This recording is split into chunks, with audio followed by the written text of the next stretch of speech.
در این کتاب، کتاب مصباح الفقیه، در این کتاب صفحه 288، در این کتابم در صفحه 288 میگه که المراد بالناصب في الروايات على الظاهر مطلق المخالفین، کل مخالفین شیعه اثناعشری، شیعه اثناعشری، یعنی حتی شیعیان دیگه، حتی شیعیان 8 امامی و 6 امامی و 5 امامی و نصیری و همه مطلق مخالفین بهشون چی میگن؟ ناصبی.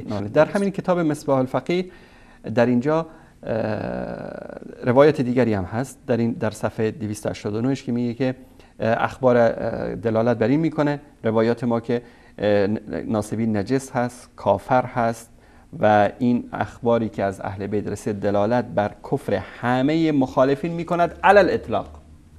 حتی کلمه علی الاطلاق رو دوستان اگر نشون بدن در اینجا ذکر میکنه در این قسمت. علی الاطلاق همه کافرن. پس راه فرار برای هیچ کس نموند. این تازه این برای این کتاب آقای همدانی که نوشته، این کتاب مصباح الفقیه، یعنی وقتی که فقیه شد این چراغ راهش هست که از این کتاب بعد استفاده بکنه.